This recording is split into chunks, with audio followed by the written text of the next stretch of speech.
चलो एक बार देख लेते हैं कि हाँ कुछ एग्जाम्पल्स जो इनके ऊपर बेस किया गया है और कैसे हम इनके मदद से बाकी सारे क्वेश्चंस को भी सॉल्व कर सकते हैं। तो थोड़ा ठीक नहीं है, खैर काम से डालते हैं, है ना। पहला, सबसे पहला हाँ उम्मीद करता हूँ कि ये 6-7 क्वेश्चन अगर मैं आपको करके दे देता हूँ तो बाकी सारे शीट के जो क्वेश्चन है या फिर कोई भी ट्रांसफॉर्मेशन का क्वेश्चन आप करने में बिल्कुल अपने आप को कंफर्ट जोन में महसूस करेंगे, ठीक है। और कर भी सकते हैं इजीली। जितने भी कंसेप्ट है जो जहाँ पे बच्चे अक्सर कंफ्यूज हो जाते हैं उस चीज को मैं इस क्वेश्चन के थ्रू क्लियर करने का कोशिश करूंगा और मैंने उस प्रकार से ही सेलेक्ट करके कुछ गिने चुने क्वेश्चन लिए हैं शीट से। बाकी क्वेश्चन आपके लिए है, प्रैक्टिस तो करना ही है ना सर, अदरवाइज काम कैसे चलेगा, ठीक है।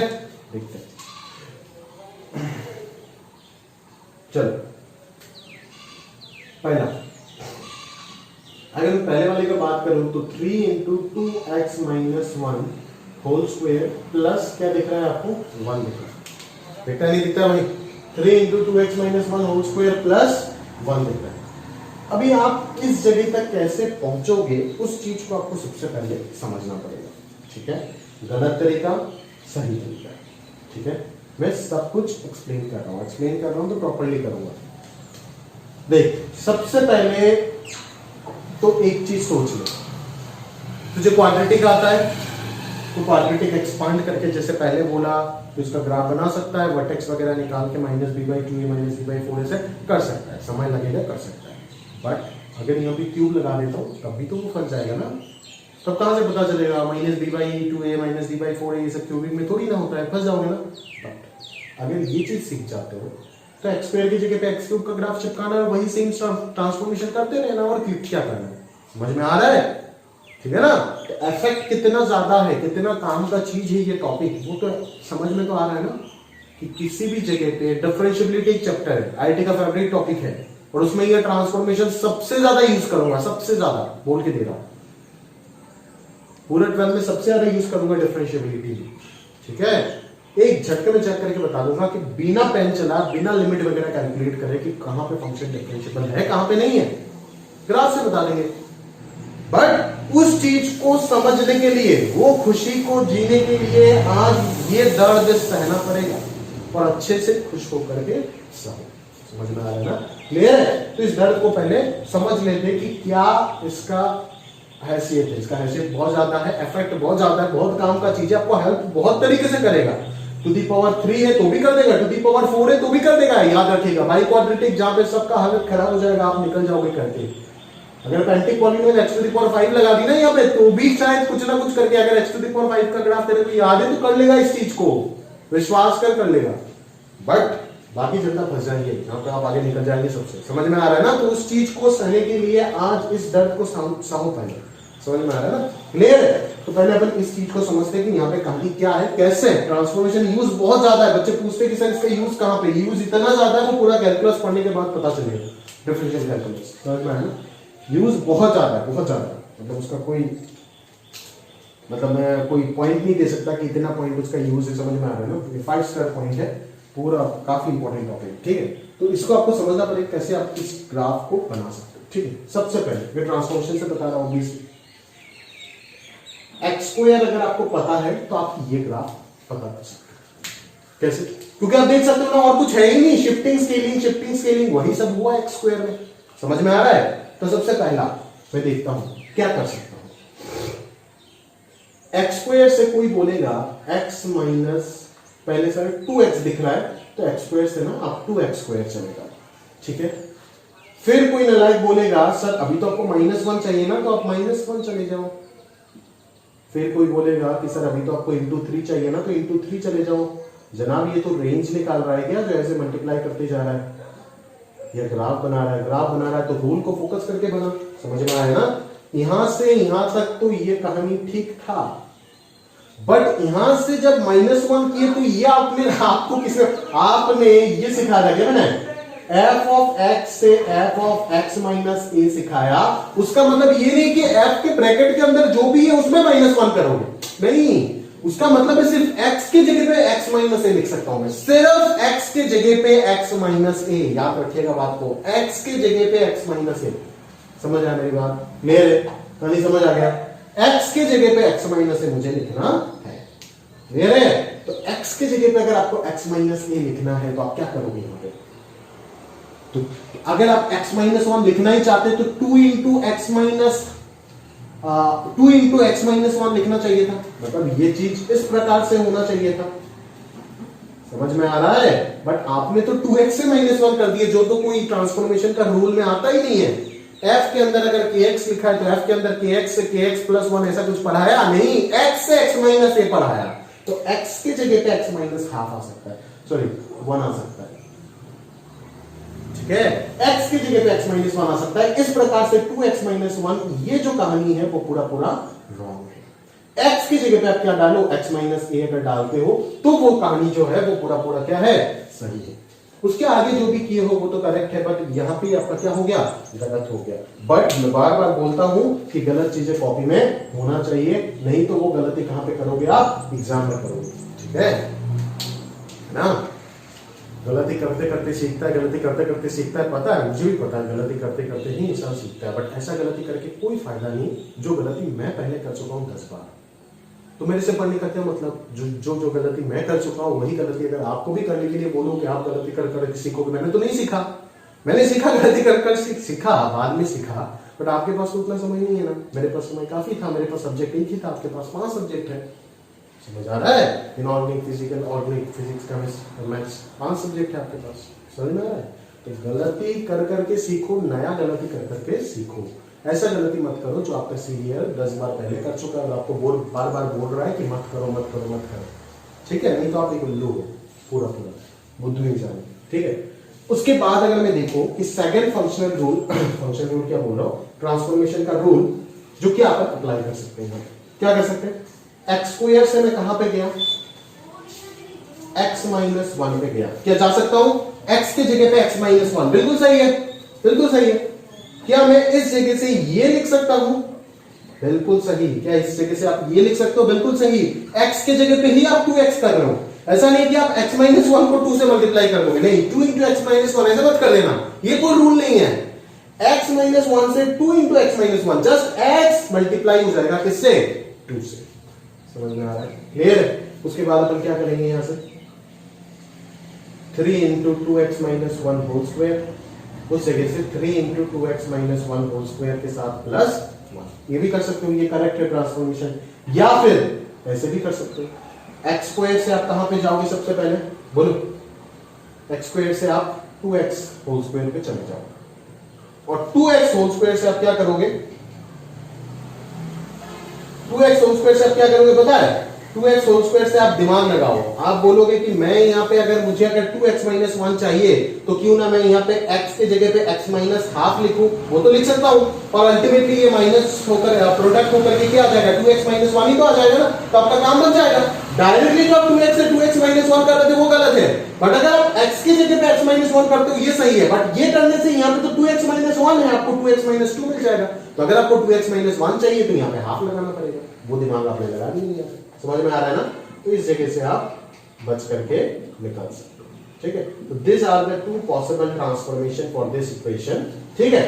This question, this are the possible 2 transformation. But अक्सर बच्चे में ये बोलने के बाद यहाँ पे गड़बड़ करते ही करते, मेरे भी गलती होता था बहुत बार, समझ में आ रहा है ना? यहाँ पे मेरे भी गलती होता था बहुत बार, बट उस चीज को मैंने सुधार ली अपने टीचिंग प्रोफेशन, ठीक है? तो आप ये चीज ना करें तो बेटर है। और इन दोनों तरीके से अगर आप ग्राफ को बनाते हैं तो आपका ग्राफ जो है तो सिमिलर ट्रायंगल ग्राफ आपको मिलेगा, क्योंकि दोनों ही ट्रांसफॉर्मेशन आपको सेम आउटपुट में लेकर के पहुंचाते हैं। दोनों तरीके से मैं दिखा देता हूं आपको, देख लीजिए फटाफट, इससे भी बता देता हूं, इससे भी बता देता हूं, देख लीजिए। y equal to x square पता है, कुछ ऐसे होता है ना, मैंने तो बहुत इसको शार्प बना दिया, स्मूथ होता है, ऐसे होता ही नहीं होता है, होता है। एक्स स्क्वायर से कहां पे जाना है, x minus one whole square में जाना है, मतलब fx changes to f of x minus one, मतलब क्या कि graph will shift towards right by a units, that is कौन सा 1 यूनिट, तो ये कितना हो जाएगा आपका 1,0 हो जाएगा, ठीक है? फिर आपका f of x minus one whole square, जो ये आपका नया f, उसके जगह पे आप क्या कर रहे हो, f ऑफ ax कर रहे हो, f of ax, that is internal input scaling कर रहे हो आप, f ऑफ x। अगर इसको आप f ऑफ x मानते हो तो ये कौन सा ट्रांसफॉर्मेशन है, f ऑफ ax है ना, तो ax मतलब क्या, सारे x कोऑर्डिनेट को हाफ से डिवाइड कर दो। मैंने वही तो आपको सिखाया था ना, यहाँ पे 1,0 पे वर्टेक्स आ रहा है तो अभी किसमें आ जाएगा, 0.5 पे आ जाएगा वर्टेक्स पे, तो सारे x कोऑर्डिनेट को हाफ से डिवाइड कर दो। यही हो गया आपका 2x - 1 होल स्क्वायर का ग्राफ। समझ में आया, क्लियर है। अभी आपको क्या करना है, 3 से मल्टीप्लाई करना है। तो सारे के सारे पहले ये पॉइंट क्या था, देख 0 पे कितना आ रहा था, यहाँ पे 1 आ रहा था। अभी 3 से मल्टीप्लाई हो गया तो ये पॉइंट क्या हो जाएगा, 0,3 हो जाएगा, होगा ही नहीं होगा, 0,3 हो जाएगा ना ये पॉइंट, बस। और अभी +1 करना है, मतलब क्या, पूरा fx के साथ +1 हुआ या फिर इनपुट में +1 हुआ, इनपुट में नहीं, पूरा रेंज में +1 हुआ। अगर पूरा रेंज में +1 हुआ तो ग्राफ जो है वो 1 यूनिट कहां चला जाएगा, ऊपर हो जाएगा। अगर ग्राफ 1 यूनिट ऊपर हो जाता है तो अल्टीमेट जो आपका fx का ग्राफ बनने वाला है, मतलब fx मतलब ये फाइनल फंक्शन का y का ग्राफ आपका बनने वाला है, वो क्या हो जाएगा, यहां से 1 यूनिट ऊपर उठेगा ना। 1 यूनिट अगर ऊपर उठ जाता है तो अगर मैं इसको 3,0,3 बोल देता हूं तो 1 यूनिट जो होगा वो यहाँ पे हो जाएगा, ठीक है। और अभी ये 0,3 नहीं, अभी ये क्या हो जाएगा, 0,4 कहलाएगा। समझ में आ रहा है ना,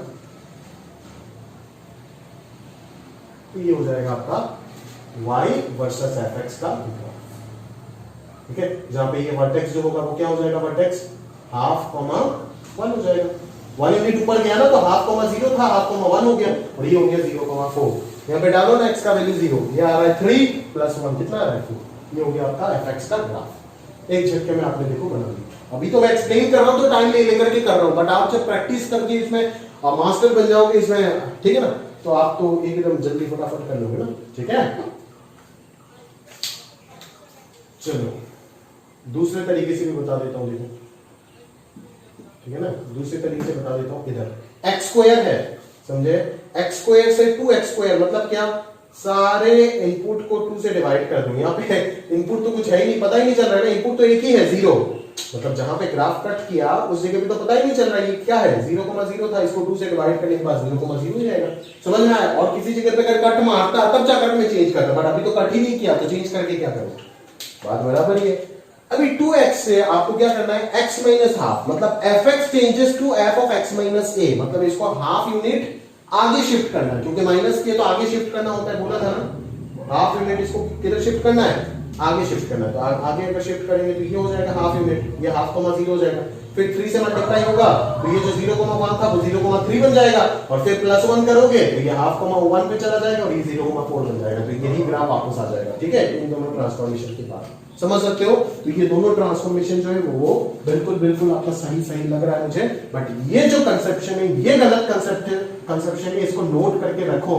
मैं बार बार बोल रहा हूं, मैं अपनी जिंदगी में, पढ़ाई की जिंदगी में इस चीज को, मेरा टीचर जब पढ़ा के चला गया तो ये सब नहीं बताता था, डायरेक्टली टॉप का टीचर, बट फिर भी नहीं बताते तो क्या करो भी ये तो ये ऐसे टाइप का क्वेश्चन डायरेक्टली ये बता करके चले जाते थे, एक ही रूल बता करके।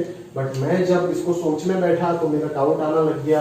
आप देखिएगा ना, इस चीज को अगर आप स्किप करके आप ये चीज पढ़ के चले जाते हैं तो जरूर बच्चा आपका डाउट आएगा ही आएगा इस चीज में कि 2x - 1 अगर करेंगे तो क्या हो जाता है, ठीक है ना, एक स्टेज में आ सकता है, बट वापस आप उस चीज को सोच के खुद ही क्लियर कर सकते हैं। तो वही मेरा पॉइंट है, अगर उस चीज को मैं ही आपको बता देता हूं तो शायद वो डाउट आए ही ना आपका, और आता भी है तो कोई अच्छा डाउट आएगा। मेरा जिस चीज में मेरा 2 घंटा समय चला गया था यही चीज को सोचते सोचते, वापस मैंने सोच के खुद से ही निकाला था, मुझे याद है। तो वो 2 घंटा किसी बच्चे का समय बर्बाद ना हो उस चीज को सोचते हुए मैंने बता दिया, नहीं तो मेरे को चिल्लाने का क्या मतलब है, मैं भी ऐसे ही बता के निकल सकता था। समझ में आ रहा है ना। तो इस प्रकार को आप समझ सकते हो कि जैसे मैंने इस x² का ग्राफ जो मुझे पता था उस जगह से मैंने ये ट्रांसफॉर्म करके निकाल दिया, ठीक है। तो इस चीज को आपको यहाँ पे समझना है ना। तो ये कहानी हो गया। अभी आगे का ग्राफ देखते हैं अपन, आगे का ग्राफ देखते हुए देखिए,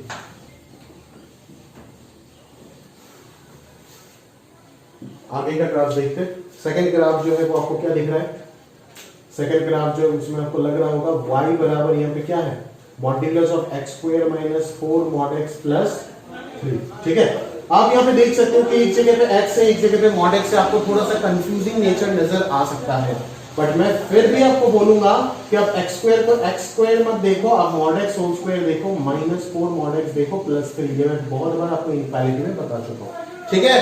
तो आप सोचोगे सर यहाँ पे क्या करना है, यहाँ पे कुछ नहीं करना है, सिंपल सा कहानी है, x² - 4x + 3 अगर पता है तो उस जगह से हम क्या कर देंगे, ये मान लो fx है तो ये अगर fx है तो fx से हम क्या कर देंगे, f ऑफ मॉड x कर देंगे, खत्म बात। f ऑफ मॉड x जैसे ही करेंगे तो आपका ग्राफ जो है वो कुछ इस प्रकार से बन जाएगा, समझ में आ रहा है ना। और उसी f ऑफ मॉड x से आप वापस क्या कर देंगे, ये इसको आप नया gx मान लीजिए, उसी gx से आपको वापस क्या करना है, मॉड्यूलस ऑफ gx निकालना है, यानी कि मॉड्यूलस ऑफ दिस निकालना है, समझ में आ रहा है ना। तो ये हो गया पहले आपका ट्रांसफॉर्मेशन का रूल। पहले तो रूल को आपको ढूंढ करके निकालना है कि किस ग्राफ से आप यहां तक पहुंचेंगे, समझ में आ रहा है ना। वो बेसिक ग्राफ तो आपको पता होना चाहिए जिस ग्राफ को आप ट्रांसफॉर्म कर करके यहां तक पहुंचोगे, समझ में आ रहा है ना। तो वो अगर पता नहीं है तब तो आप ऐसे ही फंस जाओगे ना पूरे तरीके से।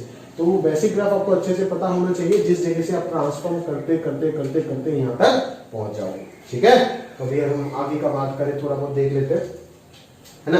तो किस प्रकार से बनाएंगे इस ग्राफ को देख लेते थोड़ा बहुत। x² - 4x + 3 अपवर्ड पैराबोला है, ठीक है ना। थोड़ा बहुत फैक्टराइज होगा, डायरेक्टली देख के पता चल रहा है x - 1 × x - 3, यानी कि कहां पे 0 होगा, x = 1 और x = 3 पे y का वैल्यू यानी कि fx का वैल्यू क्या आएगा, 0 आ जाएगा, समझ में आ रहा है ना।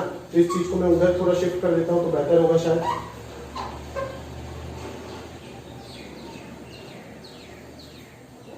ये हो गया आपका मान लो 1, 0 और ये हो गया आपका मान लो 3, 0, ठीक है। तो और x = 0 में वैल्यू कितना आ रहा है, 0,3। ये हो गया आपका 0,3। तो आपका जो ग्राफ बन गया वो कुछ इस प्रकार से बन गया, है ना। वो कुछ इस प्रकार से बन गया आपका fx का graph. This is the graph of fx। उस जगह से अगर f ऑफ mod x बनाना चाहता हूं तो क्या, पॉइंट नंबर 8 याद करो, क्या बोला था, retain the graph for x greater than 0, retain the graph for x greater than 0 and take the reflection of that part along y axis। समझ में आया ना, मतलब इस पार्ट को आपको ओमिट कर देना है सर, और उसी चीज का इसी पार्ट का रिफ्लेक्शन ले लेना है इधर, ऐसे हो जाएगा, समझ में आ रहा है। और फिर इसके ऊपर बाहर आउटपुट मॉड लग रहा है, अगर आउटपुट मॉड लग रहा है तो क्या होगा, retain the graph for fx greater than 0 और fx less than 0 को ओमिट कर देंगे, समझ में आ रहा है ना। बट जिस fx less than 0 को ओमिट किया उसी का रिफ्लेक्शन अभी क्या आएगा, ऊपर आएगा, समझ में आ रहा है, क्लियर है, पक्का। तो इस फंक्शन का जो ग्राफ हो जाएगा प्रॉपर्ली, वो अगर मैं ड्रॉ करने का कोशिश करूं तो वो कुछ आपको इस प्रकार से दिख रहा होगा, ऐसे, फिर ऐसे, फिर ऐसे, फिर ऐसे, फिर ऐसे, फिर ऐसे, ठीक है। ये सब ना डिफरेंशिएबिलिटी देख के ना काम का पॉइंट है ना, ये देखो जितना कॉर्नर है उतना पॉइंट ऑफ नॉन डिफरेंशिएबिलिटी, देख के बता दोगे 4 नॉन डिफरेंशिएबिलिटी का पॉइंट। आईटी बहुत बार ऐसे क्वेश्चन आपको पूछ चुका है जहां पे transformation of graph in major role, मतलब पूरा क्वेश्चन तभी बना पाओगे जब ये आएगा। ये सब बोर्ड वाला लिमिट वगैरह मेथड से काम नहीं चलता है, तब ट्रांसफॉर्मेशन ही यूज करना होता है आपको, समझ में आ रहा है। क्यों, क्योंकि वो एक सुंदर सा कंसेप्ट है जो आपको डायरेक्टली बता देगा, पढ़ेंगे जब बताएंगे सारे कहानी, ठीक है ना। अभी बातचीत करके फायदा नहीं। हाँ, अभी बातचीत कहां पे करना है, कोऑर्डिनेट्स बातचीत करना है। कोऑर्डिनेट्स क्या हो गया, ये देखिए तो 0,3 हो गया, ठीक है। ये पॉइंट क्या हो गया भाई, 1, 0, 3, 0, तो इसका ही रिफ्लेक्शन इधर आया था तो ये -1, 0 होगा, ये -3, 0 होगा, ठीक है। और ये पॉइंट, ये मैक्सिमम वाला पॉइंट बता सकता है ये क्या होगा, ये क्या हो जाएगा, जो इस वाले ग्राफ का जो वर्टेक्स हो रहा था वही तो हो जाएगा ना। तो वर्टेक्स क्या होगा इस पॉलिनोमियल का, सोच लेना क्या होगा, -b/2a, -b/4 हो जाएगा। तो -b कितना, 4 / 2, -b यानी कि 16 - 12 -4/4 × 1, खत्म काम। तो 2, -1 हो रहा था, ये पॉइंट क्या था, 2, -1 था। ये जब ऊपर चला जाएगा तो क्या हो जाएगा, 2, 1 और इधर क्या आ जाएगा, सिमेट्रिक है ना पूरा पूरा, -2, 1 हो जाएगा, ठीक है। तो ये इस प्रकार से हमने सारे कोऑर्डिनेट्स भी निकाल दिए और ये हो गया graph of this function y बराबर modulus of x² - 4 mod x + 3, ठीक है। तो इस प्रकार से हमने सेकंड वाला ग्राफ भी निपटा दिया। अभी आगे कहानी देखते हैं, थोड़ा थोड़ा बढ़ाते हैं कहानी, ठीक है।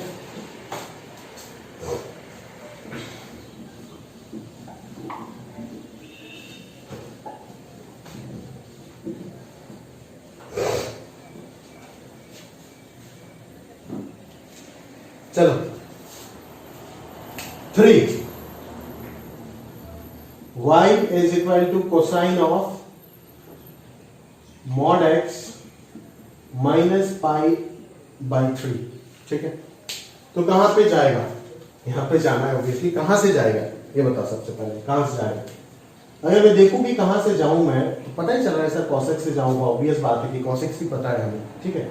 तो cos x से सबसे पहले मैं कहां पे जाऊंगा, देखो यहाँ पे वापस आपको वो गलत चीज सीखने को मिलेगा। अगर कोई बच्चा बोलता है सर cos x से मैं पहले ही cos mod x पे चला जाऊंगा, तो मैं बोलूंगा अभी ये कैसे बनाएगा, बोलेगा क्यों सर अभी क्यों नहीं बना सकता। ये देखो ज्ञानी का हरकत देखो, मैं थोड़ी देर पहले आपको सिखा करके आया ना कि x के जगह में ही x माइनस a कर देना है, आपने तो वापस वही fx के जगह में कर दिया। पूरा पूरा इनपुट में mod x minus pi by 3। क्या ये ट्रांसफॉर्मेशन सही है? बिल्कुल नहीं, ये बिल्कुल गलत चीज है। समझ में आ रहा है ना? होना क्या चाहिए कि mod x की जगह पे mod of x minus pi by 3 अगर करना चाहता है तब तो कहानी कुछ ऐसे बनेगा ना, ऐसे बनेगा, बनेगा नहीं बनेगा। ये चीज अगर पूछा जाता तो आप ऐसे करते। अभी माइनस पाई बाई 3 को आप बाहर कैसे ले जाओगे? mod of x minus a का value mod of x minus a हो जाता है क्या? मतलब कहां से सीख के आए? अगर सीखे हो, बट पता नहीं आप सीखे हो या फिर नहीं, मैं तो ऐसे रैंडमली तुक्का मार रहा हूं, ठीक है, बुरा मत मानिएगा, ठीक है ना। तो cos of mod of x minus pi by 3 आप समझ गए होंगे कि ये कहानी तो गलत बात है, ये पूरा पूरा रॉन्ग चीज है। ये सही था बट ये तो हमारी जरूरत ही नहीं है, तो हम सबसे पहले क्या करेंगे, cos x से कहां पे जाएंगे, x माइनस पाई बाई 3 पे चले जाते हैं। समझ में आ रहा है ना? ये तो सही है। और अभी fx, अगर ये fx है तो f ऑफ mod x क्या हो जाएगा, सोचना भाई, f ऑफ mod x क्या हो जाएगा, सिर्फ x के जगह पे mod x आएगा। समझ में आ रहा है ना? ये बाहर नहीं आएगा। अगर ये जरूरत है तो ऐसे बना ले, अगर ये जरूरत है तो ऐसे बना ले, बट ये जो कहानी है वो तो गलत है ना। फील करने का कोशिश कर उस बात को। समझ में आ रहा है? ये बड़ा कंसेप्चुअल पॉइंट है जहां पे गलतियां बहुत ज्यादा होता है। मैं इस चीज में सफर किया, इसीलिए मैं बार बार इसको हाईलाइट करने का कोशिश करता हूं। अगर मैं इसको मतलब दर्द नहीं होता अपने टाइम में मेरे को इस चीज में, तो बल्ले बल्ले सब कुछ ठीक ठाक था, मैं भी उड़ा देता आपका टॉपिक, ठीक है। तो cos x बनाते सबसे पहले भाई, चलो ये y है, ये x है, cos x याद होगा सभी को, अगर याद नहीं है तो कुछ नहीं कर सकता।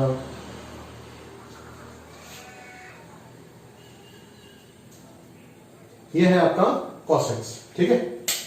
तो कोऑर्डिनेट्स यहाँ पे मार्क करना बहुत जरूरी है यार। ट्रिग्नोमेट्री में वही प्रॉब्लम हो जाता है, ट्रिग्नोमेट्रिक ग्राफ वगैरह में कोऑर्डिनेट्स का खेल होता है ना पूरा पूरा, और नहीं करते, और मन नहीं कर रहा। इधर माइनस पाई बाई 2, इधर माइनस पाई, इधर माइनस 3 पाई बाई 2, इधर माइनस 2 पाई, इधर minus 5 pi by 2 and so on, चलेगा, ठीक है।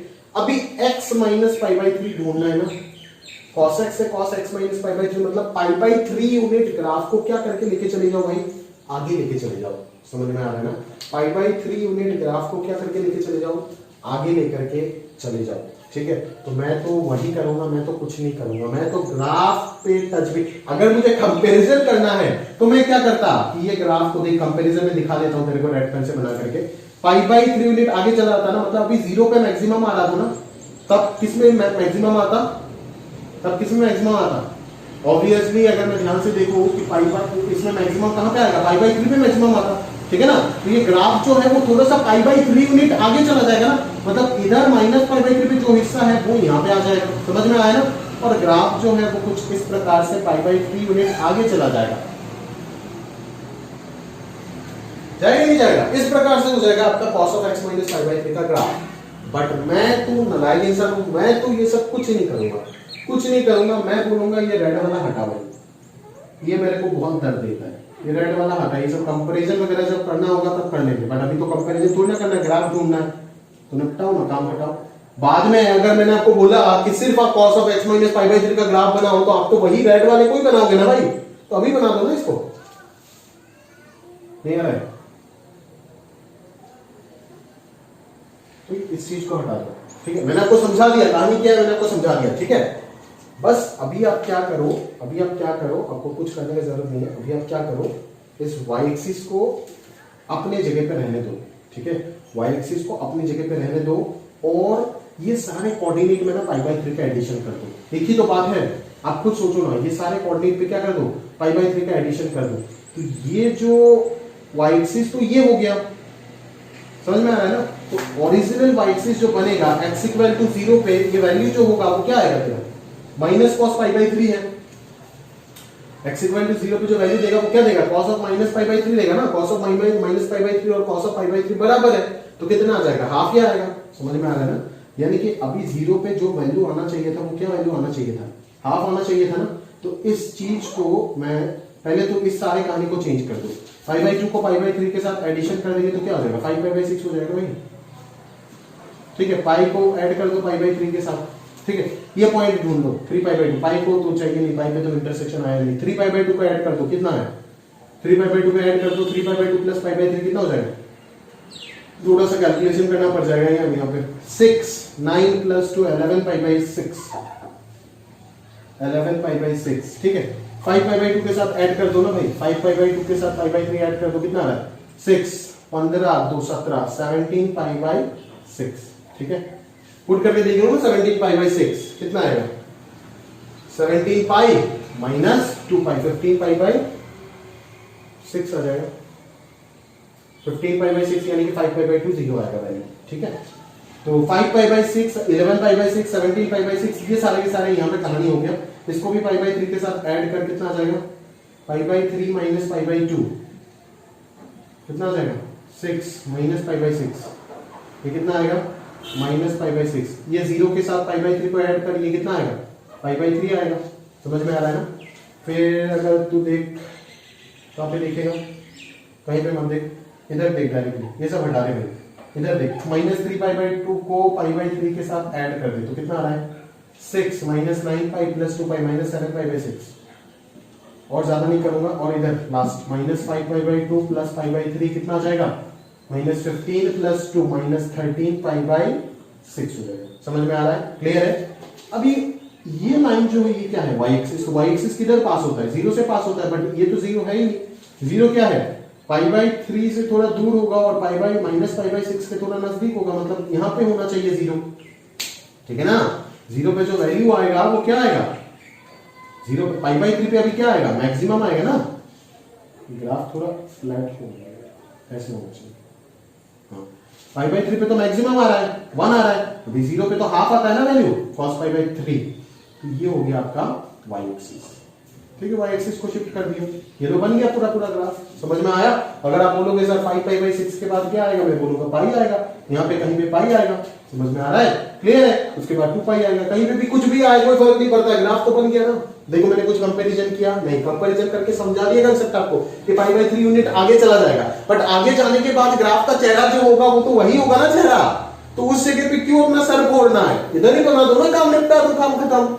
दिमाग लगाओ ना थोड़ा, आई तो जाएगा यहाँ पे, नहीं आ रहा है क्या सारे कोऑर्डिनेट्स को चेंज कर दे, कोऑर्डिनेट चेंज हो गए तो अपना कहानी निपट जाएगा। नहीं आ रहा है, मुझे बोला था divide the x coordinate by 2, मैं तो और कुछ करता ही नहीं हूं ना। कंपैरिजन क्या करूंगा, x कोऑर्डिनेट को डिवाइड कर दो वही ग्राफ बन जाएगा। एट ए टाइम तो वही बनाना है ना मुझे, अगर दोनों एक साथ बनाने के लिए बोलता तब मुझे वो चीज करना पड़ता, बट दोनों थोड़ी ना बोल रहा है, कंपैरिजन थोड़ी ना बोल रहा है।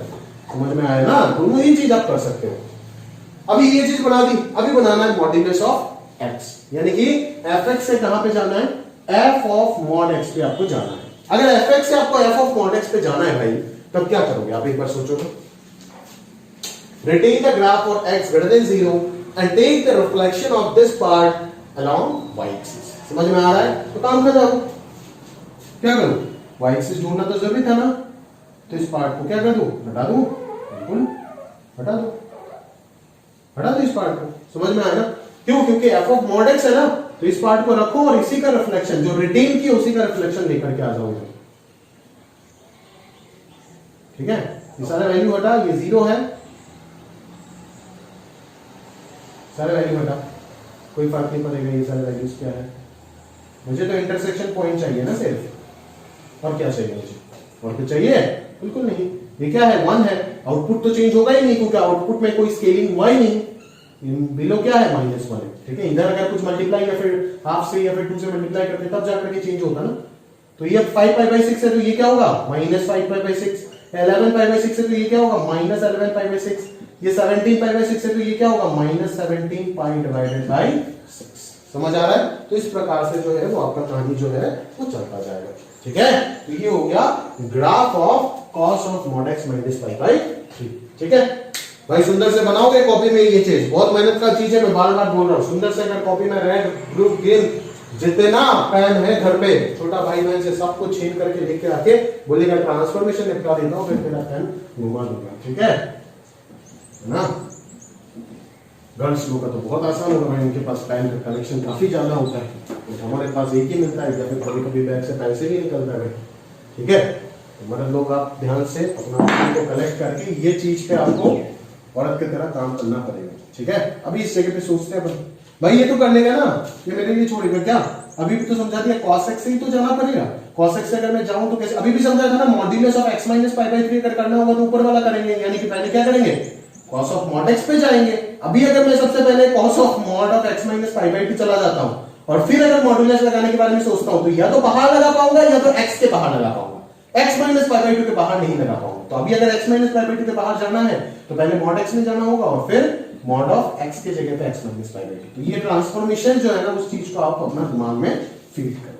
क्लियर है, समझ में आया ना? तो ये हो गया आपका इसका ट्रांसफॉर्मेशन। ठीक है, हो गया। चलो अब आगे का कहानी देखते हैं भाई। ये तो कर लोगे भाई, ये क्वेश्चन मैंने क्यों उठाया भगवान जाने, ये कर लो। 5 वाला देख लेते, 5 है ना, शीट का ही क्वेश्चन है सारे।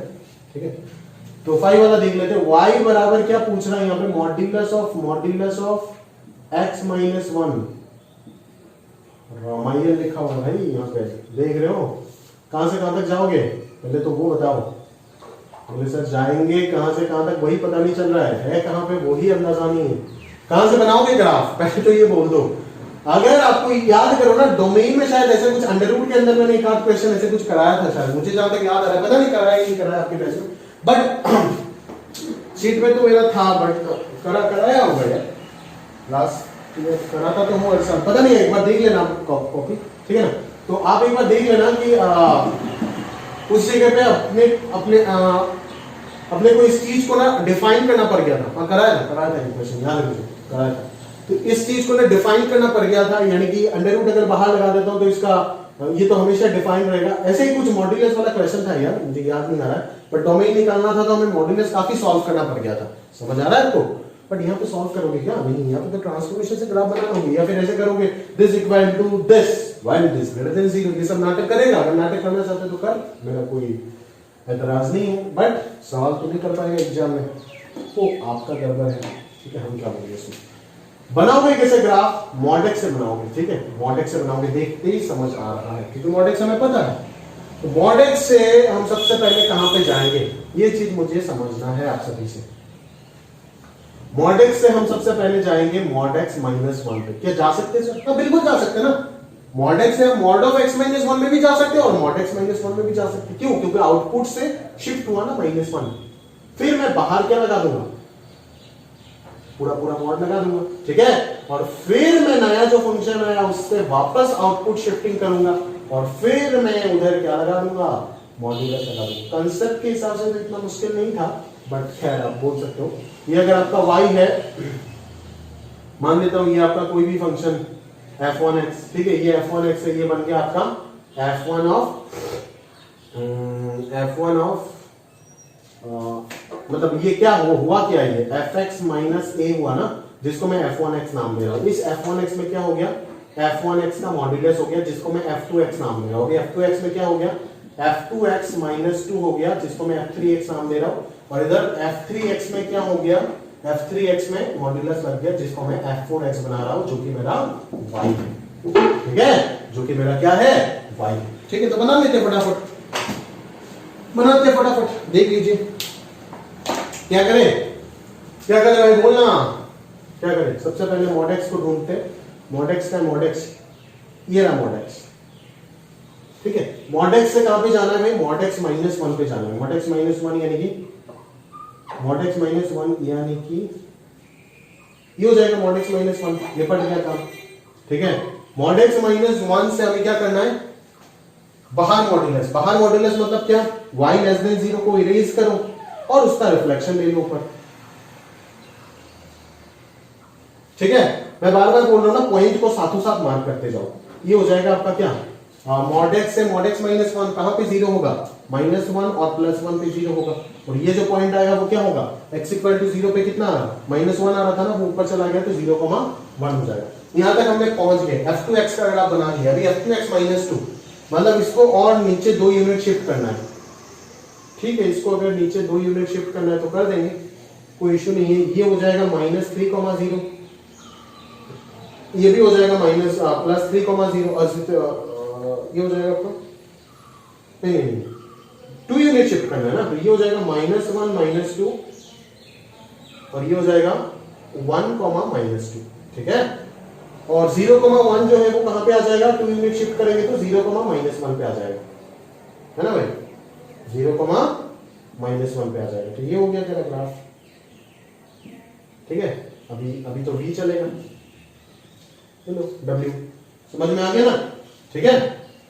तो और ये पॉइंट्स जो है, अभी ये पॉइंट्स कैसे निकालेंगे, ये पॉइंट्स कैसे निकालेंगे, ये तो नए पॉइंट्स आ गए ना, ये तो हमने सोच के निकाल दिए, बट ये पॉइंट्स कैसे निकालेंगे मैं आपको दिखाता हूँ, ठीक है। आपने किसका ग्राफ बनाया, f3x का ग्राफ बनाया ना, तो f3x = 0 को सॉल्व कर दो, खत्म बात, = 0 कर दो, तो mod x -1 का वैल्यू क्या आ जाएगा, +-2, तो mod x का वैल्यू -1 तो हो नहीं सकता है, तो 3 होगा, तो ये एक हो जाएगा 3,0 और दूसरा हो जाएगा आपका -3,0, ये 2 पॉइंट निकल गए, ठीक है ना। x का वैल्यू क्या आ गया, +-3 आ गया ना, देख सकते हो आप। तो f3x आपने बना दिए, अभी आपको फाइनली f3x के बाहर मॉड्यूलस लगाना है, मतलब क्या, इस चीज को उल्टा कर देना है। तो फाइनल जो ग्राफ है उसको मैं यहीं पे बना देता हूं, ये देखो, ठीक है। फिर इस चीज को ओमिट करके इसका रिफ्लेक्शन लेना है ना, ठीक है।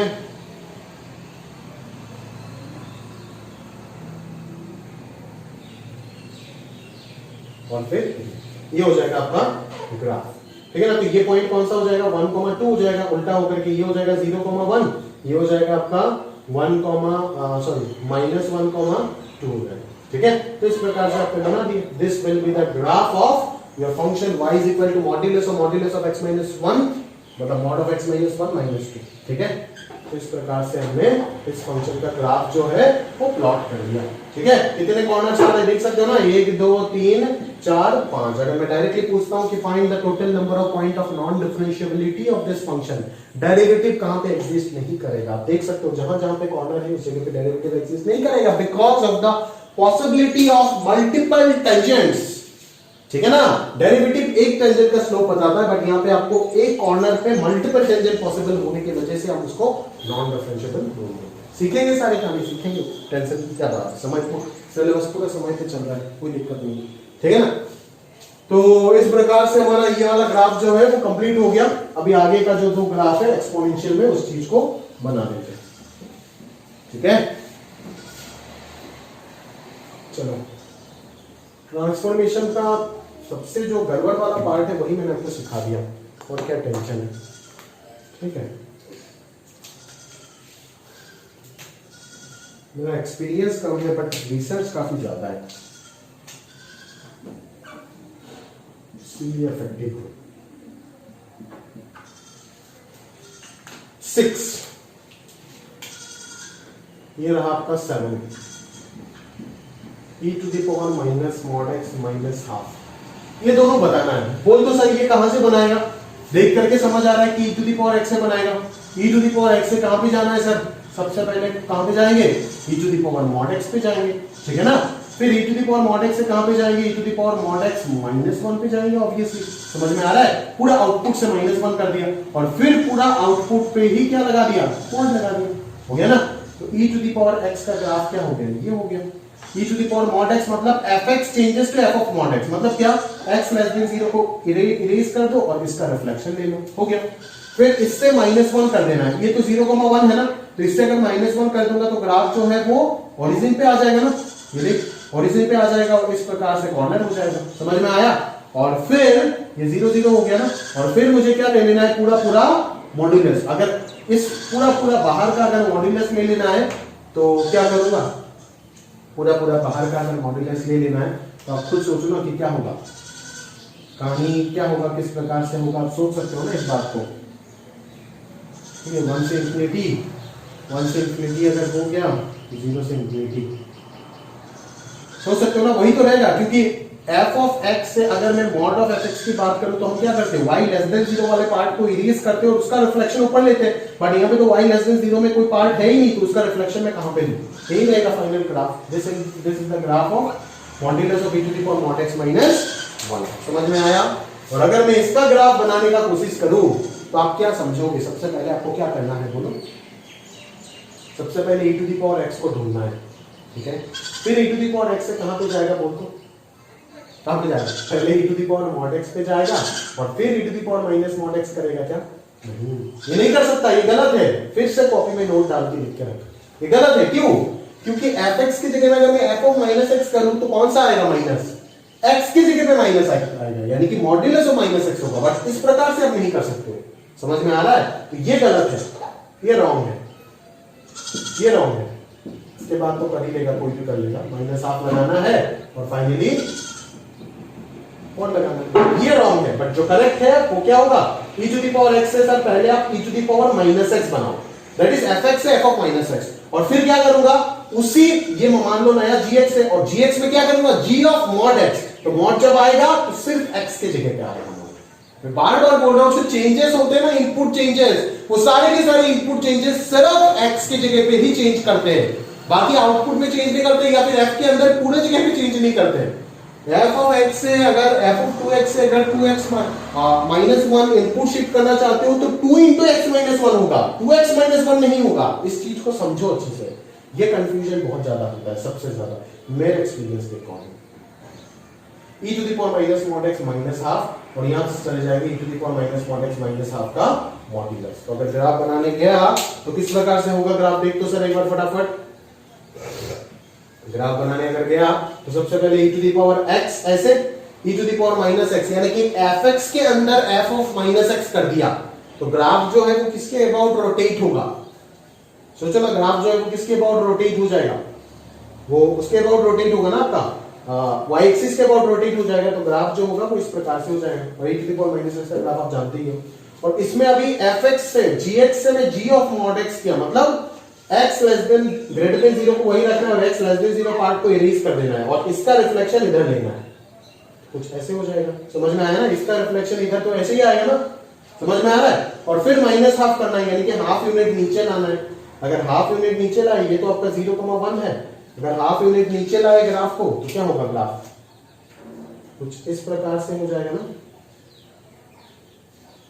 ठीक है। ये जो लाइन होगा, जिस लाइन को टेंड करेगा, इंफिनिटी में जाकर के टच करेगा, वो कौन सा लाइन होगा? y इज इक्वल टू 0 था ना पहले, वो लाइन अभी कौन होगा? y is equal to minus half हो जाएगा। इस लाइन को दिखाना पड़ेगा, इसके बिना अधूरा है। इसके बिना ये लाइन अगर आप नहीं दिखाते हो ना, तो ये इस जगह पे जाकर के पूरा पूरा चला जाएगा, आपको पता ही नहीं चलेगा, लगेगा ये इंफिनिटी तक जा रहा है, बट ये इंफिनिटी में y पे ये इंफिनिटी तक नहीं जा रहा है, y पे ये माइनस हाफ के अकॉर्डिंग ही चल रहा है। समझ में आया? और फिर आपको इस जगह से क्या कर देना है? पूरा पूरा बाहर क्या कर देना है? मॉड्यूलस लगाना है ना। इस लाइन का सिग्निफिकेंस है, अगर ये लाइन ड्रॉ नहीं करोगे तो इस ग्राफ गलत हो जाएगा। ये हमें लगेगा कि ये पूरा पूरा माइनस इंफिनिटी तक जा रहा है y में, बट ये y में माइनस इंफिनिटी तक नहीं जा रहा है, y में ये माइनस हाफ को टेंड कर रहा है, उससे नीचे को जा ही नहीं सकता। फिर आपको आउटपुट में मॉड लगाना। आउटपुट में मॉड लगाना मतलब क्या करना है भाई? आउटपुट में मॉड लगाने का मतलब, पहले तो ये पॉइंट निकाल देते हैं ना। ये पॉइंट क्या होगा रे? ये पॉइंट हो जाएगा जहां पे e to the power minus mod x का वैल्यू क्या हो गया? हाफ हो गया। मतलब माइनस मॉड x का वैल्यू क्या हो गया? log half to the base e हो गया। और log हाफ का वैल्यू मतलब मॉड x का वैल्यू क्या हो जाएगा? log टू बेस e हो जाएगा ना। तो x का एक वैल्यू आ जाएगा log टू बेस e, 0 और दूसरा आ जाएगा minus log to base e, 0। फिर अगर बाहर पूरा पूरा मॉड लगा दिया तो y लेस देन 0 वाले पार्ट को ओमिट करो और उसका रिफ्लेक्शन ले लो इधर। समझ में आ रहा है? तो आपको जो ग्राफ बनेगा फाइनली वो किस प्रकार से बनेगा? वो कुछ इस प्रकार से बनेगा। ये देखो, ये जो यहाँ पे भी वो लाइन आपको देना पड़ेगा, ये y is equal to minus half line है ना, उस लाइन के अकॉर्डिंग ही ये चल रहा है। समझ में आया? ये जो इसको अगर तू ऐसे छोड़ देता तो कोई समझ जाएगा ना, ये चलते चलते पूरा इंफिनिटी में चला जाएगा, बट ऐसा तो है नहीं। ये माइनस हाफ को इधर टेंड कर रहा है, जैसे रिफ्लेक्शन होगा तो ये किसको टेंड करेगा? हाफ को टेंड करेगा। तो पहले तो यहाँ पे y is equal to half वाला लाइन प्रॉपर्ली ड्रॉ कर ले। समझ में आया? ये पॉइंट है 0, हाफ।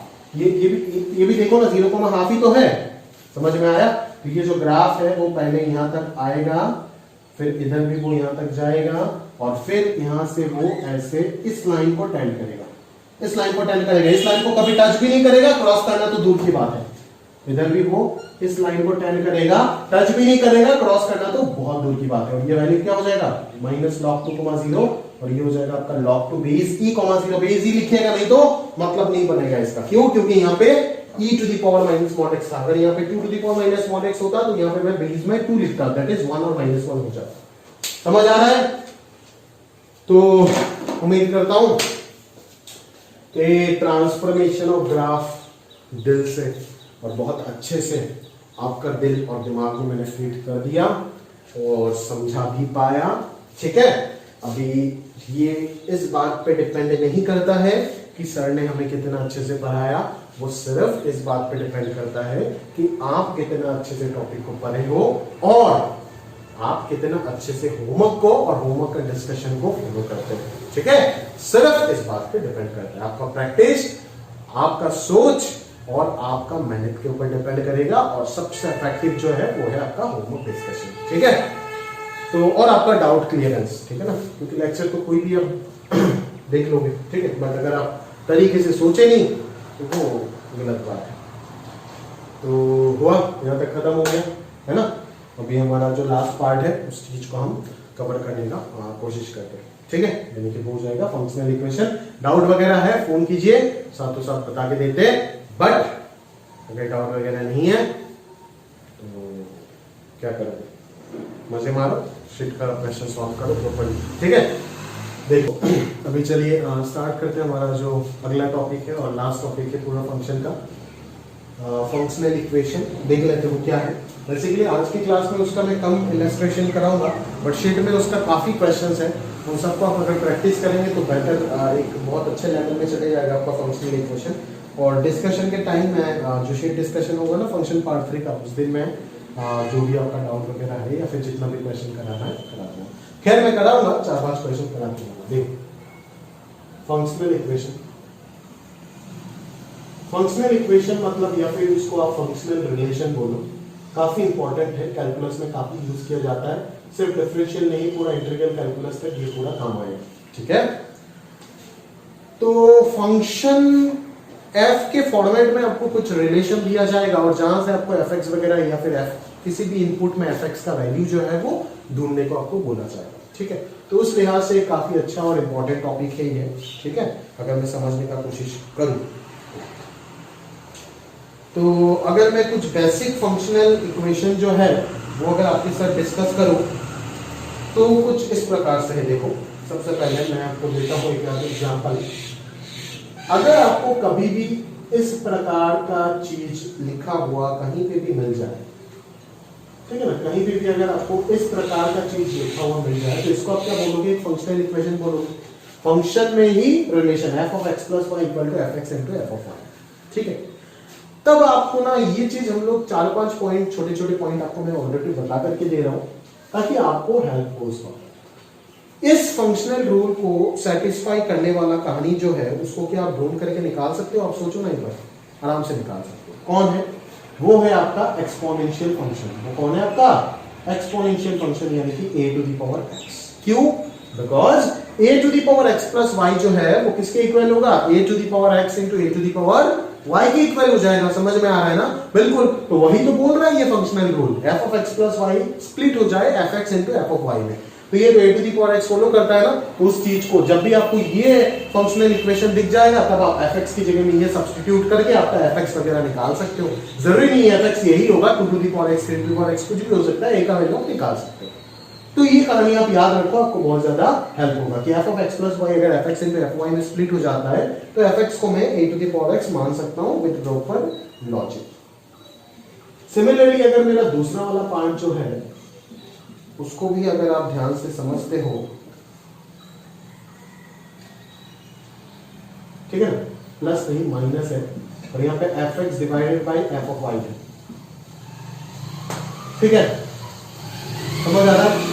तब भी मैं क्या मान सकता हूं? fx को a to the power x मान सकता हूं, because a to the power x माइनस y क्या हो जाएगा? a to the power x by a to the power y हो जाएगा। समझ में आ रहा है ना? इसीलिए मैं इस फंक्शनल रूल के हिसाब से भी इस फंक्शन को क्लेम कर सकता हूं।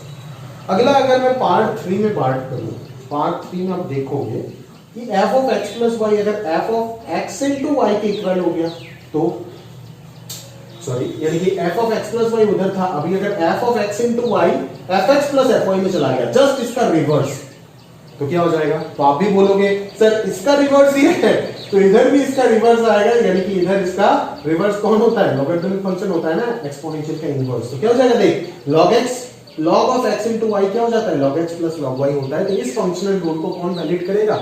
ये वैलिड हो जाएगा, ये फंक्शन था। सिमिलरली आप ये भी लिख सकते हो, ठीक है ना, f of x minus f of y is equal to f of x x by y अगर है तब भी आप fx को क्या मान सकते हो? log x मान सकते हो, बराबर log of x by y क्या हो जाता है? log x minus log y के इक्वल हो जाता है, ठीक है। सिमिलरली उस प्रकार से ना आप बहुत सारी चीजें ऐसे कंसीडर कर सकते हो खुद से। आगे जब इनवर्स ट्रिग्नोमेट्रिक फंक्शन में आप sine inverse x cos inverse x वगैरह पढ़ेंगे ना, तो उस वक्त आपको जैसे इस जगह पे सिर्फ a to the power x तो सेटिस्फाई कर रहा है, बट अगर मैं बात करूं कि कुछ इस प्रकार का फंक्शन, यानी कि मान लो इस प्रकार से अगर मैं खुद से बना देता हूं, ये कुछ मैं ऐसे कुछ फॉर्मूला वगैरह आप मत सोचिएगा, कुछ बेसिक आइडिया दे रहा हूं फंक्शनल इक्वेशन के बारे में। अगर मैं कुछ ऐसे बनाता हूं कभी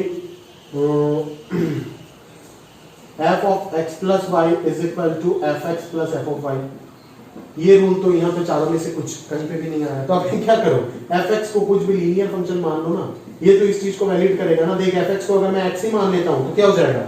x plus y is equal to f of x plus f of y तो होगा ना, बट x मत मानो, x का जनरलाइज एक्सप्रेशन जो उसको कंसीडर करो, that is x is a linear polynomial. Linear polynomial का जनरलाइज फंक्शन क्या होता है? ax plus b होता है। तो इस प्रकार से आप खुद से सोचो और सोच करके अलग अलग फंक्शनल रूल के अलग अलग बाकी आगे जाकर के इनवर्स ट्रिग्नोमेट्रिक फंक्शन में आपको बहुत सारे फॉर्मूले मिलेगा, sine inverse of x plus sine inverse of y, उस टाइप के फंक्शनल इक्वेशन भी मैं आपको बना करके दे सकता हूं। समझ में आ रहा है ना? क्लियर है? जैसे मैं आपको दिखा देता हूं, वो आपका sine inverse of x plus sine inverse of y, जो इनवर्स ट्रिग्नोमेट्रिक फंक्शन है ना, उसका एक फॉर्मूला हो जाता है sine inverse x into under root 1 minus y। ये एक ही किसी कंडीशन में होता है, सब कुछ पढ़ेंगे, बट ये एक रिलेशन है। तो अगर मैं कोई फंक्शनल इक्वेशन ऐसे बना लेता हूं कि fx plus fy is equal to हमें मिल रहा है f of x into under root y minus y square plus y into under root x minus y square। अभी इस फंक्शनल इक्वेशन को देख करके आपको किसका याद आना चाहिए? fx is equal to sin inverse x का याद आना चाहिए, क्योंकि अगर आप fx को sin inverse मानते हो तो ये सेटिस्फाई कर रहा है ना, sin inverse x plus sin inverse y equal to sin inverse of this। समझ में आ रहा है? तो उस प्रकार से जितने फॉर्मूले आपको मिलेगा ना, उस फॉर्मूले को इनडायरेक्टली आपको टेस्ट करने के लिए फॉर्मूला कितना आपको याद है, डायरेक्टली ना करके थ्रू फंक्शनल इक्वेशन वो लोग टेस्ट कर सकते हैं। समझ में आ रहा है? क्लियर है? तो वही हो गया आपका proper application of functional equation, ठीक है। तो उसके आगे और कुछ फेमस और इंपॉर्टेंट फंक्शनल इक्वेशन मिलता है, उस चीज को प्रॉपर्ली अपन एक बार देख लेंगे, ठीक है। उस चीज को देख लेते हैं एक बार। जैसे एक और फंक्शनल रूल मिलता है, काफी इंपॉर्टेंट है वो, मैं आपको बताता हूं। जैसे आप देखोगे fx into f of 1 by x is equal to fx plus f of 1 by x, ठीक है। अगर ये है तो fx को हम क्या मानेंगे? Plus minus x to the power n plus 1, ठीक है ना। ये जेई मेन में 2-3 बार डायरेक्ट पूछा है, ठीक है। ये काफी इंपॉर्टेंट है, मैं बार बार बोल रहा हूँ, इस चीज को आप याद रख लीजिएगा, ऑलरेडी इसको याद आप कर लीजिएगा। समझ में आ रहा है मेरी बात? क्लियर है ना? इस चीज को आप ऑलरेडी समझ सकते हो और काफी इंपॉर्टेंट है, और अच्छे से आप इस चीज को याद कर लीजिएगा, है ना। जैसे प्रूफ मैं कर देता हूँ, चलो प्रूफ मैं कर देता हूँ, क्या है उसके पीछे प्रूफ कर देता हूँ। देखो, मान लो यहाँ पे fx आपको एक पॉलिनोमियल फंक्शन दिख रहा है ना, मान लो fx कोई भी एक पॉलिनोमियल फंक्शन है, a0 x to the power n plus a1 x to the power n minus 1 plus a2 x to the power n minus 2 and so on dotted कहां तक चलेगा? a n तक चलेगा ना भाई। तो अभी हम यहाँ पे क्या करेंगे? ठीक है ना। क्लियर? हम सोचने का कोशिश करते हैं कि क्या होगा। f of x into f of 1 by x जो है वो किसके इक्वल है? fx plus f of 1 by x के इक्वल है, ठीक है। तो उस चीज को लिखते हैं एक बार, a0 x to the power n plus a1 x to the power n minus 1 plus a2 x to the power n minus 2 dot dot and so on कहां तक? an तक, ठीक है। उसके साथ प्रोडक्ट में कौन आएगा? x की जगह पे कौन आ जाएगा? 1 by x आ जाएगा, यानी कि a0 by x to the power n plus a1 by x to the power n minus 1 plus dot dot कहां तक होगा? an तक होगा, ठीक है। वही चीज किसके इक्वल आ रहा है? fx plus f of 1 by x, that is a0 x to the power n plus a1 x to the power n minus 1 plus dot dot कहां तक, ए एन तक आएगा, और फिर प्लस होकर के क्या आएगा, a naught by x to the power n plus a one by x to the power n minus one plus a n हो जाएगा। ठीक है, समझ में आ रहा है ना। तो ये दोनों इक्वल है according to this given functional equation. अभी अगर मैं दोनों का इक्वल, दोनों तो इक्वल है तो सारे हाईएस्ट डिग्री जो है उनके कोएफिशिएंट भी क्या होगा, इक्वल होगा। तो अगर आप ढूंढने का कोशिश करो तो आप देखोगे ना कि x to the power n का सबसे पहले कोएफिशिएंट क्या आ रहा है, देख ले x to the power n कहां कहां पे मिलेगा, a nought into x to the power n और a n minus one, sorry into ये टर्म और ये कांस्टेंट टर्म जब भी प्रोडक्ट होगा तभी तो x to the power n मिलेगा ना। और कहीं पे x to the power n कुछ मिल सकता है, मुझे तो नहीं लग रहा है। अगर आपको मिल सकता है तो आप ढूंढ करके एक बार देख लो क्या मिलेगा।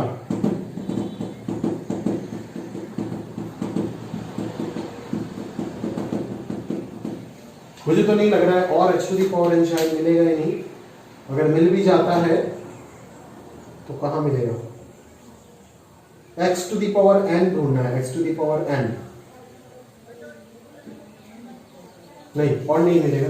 तो x to the power n अगर और नहीं मिल रहा है तो इधर LHS में x to the power n का कोएफिशिएंट क्या है, a नॉट इंटू an, और RHS में क्या आ रहा है देख, RHS में तो डायरेक्ट देख सकता है प्लस है सब, इधर एक ही मिल रहा है a नॉट। अभी a नॉट तो लीडिंग कोएफिशिएंट है, वो तो कभी जीरो हो नहीं सकता है, तो इसको तो कैंसिल कर सकते हैं। तो यहां से आपको an का वैल्यू कितना मिल गया, 1 मिल गया, एक वैल्यू तो ऑलरेडी आ गया। सिमिलरली अगला वाला ढूंढो, x to the power n minus one का कोएफिशिएंट ढूंढो, वो आपको कहां से मिलेगा, x to the power n minus one का कोएफिशिएंट। अगर मैं इधर आपको बोलूं तो आप सोच सकते हो सर a1 इसके साथ अगर मैं इसको प्रोडक्ट कर देता हूं तो मिलेगा, that is a1 into an आएगा। और कुछ आ सकता है क्या, और कुछ आ सकता है क्या, a1 इंटू an आएगा, ठीक है, a1 इंटू an आएगा प्लस प्लस इससे जस्ट पहले वाला क्या होगा, a n माइनस वन होगा, ठीक है, a n माइनस वन होगा और डिवाइडेड बाई x होगा, ठीक है, डिवाइडेड बाई x होगा ना। तो a n minus one divided by x को जब मैं इससे मल्टीप्लाई करूंगा तब मुझे मिलेगा ना, देख ये जब इससे मल्टीप्लाई होगा तभी तो x to the power n minus one मिलेगा। तो उसका कोएफिशिएंट क्या आ जाएगा, plus a nought into a n minus one, और नहीं आएगा। और इधर अगर मैं बात करूं x to the power n minus one सिर्फ यहाँ पे दिख रहा है, तो इक्वल टू a1 कर दे। अभी an का वैल्यू तो 1 मिल चुका है, तो ये अगर 1 पुट करूंगा तो ये कैंसिल हो जाएगा। तो यहाँ से मिल जाएगा a nought into a n minus one is equal to 0। तो a नॉट तो 0 हो नहीं सकता है, तो definitely a n minus one क्या होगा, 0। सिमिलरली आप x to the power n minus two का कोएफिशिएंट को इक्वेट करो, x to the power n minus three का कोएफिशिएंट इक्वेट करो, आपको ये सारे कहानी क्या मिल जाएगा, ये सारे के सारे कहानी जितने भी है वो सबके सब क्या मिल जाएगा, 0 मिल जाएगा। समझ में आया। और अगर मैं कांस्टेंट टर्म ढूंढूं तो कांस्टेंट टर्म इधर क्या मिलेगा, इन दोनों का प्रोडक्ट यानी कि a n स्क्वायर, और इधर क्या मिल रहा है, constant term a n square, तो ये मिल रहा है। और फर्स्ट अगर मल्टीप्लाई करेंगे तो भी तो कांस्टेंट मिलेगा, a nought square is equal to इधर क्या मिल रहा है, 2an मिल रहा है ना, 2an, ठीक है, 2an मिल रहा है ना, ये देख an और ये देख an, 2an मिल रहा है, ठीक है। तो अगर मैं बोलूं कि an का वैल्यू तो 1 है, तो a नॉट स्क्वायर का वैल्यू क्या आ जाएगा, 2 माइनस 1 1 आ जाएगा। तो a नॉट का जो वैल्यू आएगा वो क्या आएगा, प्लस माइनस 1। तो बीच का सारे कोएफिशिएंट 0 हो गया, पहला वाला प्लस माइनस 1 दे रहा है लीडिंग कोएफिशिएंट, और आखिरी वाला 1 दे रहा है। तो ये जो पॉलिनोमियल बनेगा वो यहाँ पे क्या आ जाएगा, प्लस माइनस 1, ये सारे के सारे 0, और लास्ट वाला क्या हो जाएगा, 1 हो जाएगा। तो आपका जो fx आएगा वो क्या आएगा, plus minus x to the power n plus 1 ही तो आएगा, ठीक है। तो उस प्रकार से आप इस चीज को आराम से क्या कर सकते हो, प्रूफ भी कर सकते हो, बट प्रूफ उतना इंपॉर्टेंट नहीं है जितना ये इंपॉर्टेंट है कि इस बात को याद रखना। समझ में आ रहा है ना, जब जब आपको ये कहानी दिख जाएगा तब आप fx को ये मान लो, आपका क्वेश्चन वहीं पे सॉल्व हो जाएगा। समझ में आ रहा है ना, क्लियर है। जब जब आपको ये फंक्शनल रूल दिख जाएगा कहीं पे भी, तब आप fx को ये सब्स्टिट्यूट कर दो, आपका आंसर साथों साथ आपके पास पहुंच जाएगा, ठीक है। तो इस प्रकार से आप इस चीज को सॉल्व कर सकते हो, ठीक है। अभी और कुछ बात कर लेते हैं, और एक आध दो पॉइंट देख लेते क्या है, ठीक है। चलो समय भी हो रहा है यार, 2 घंटे के आसपास पहुंच गया, खत्म भी नहीं हो रहा है।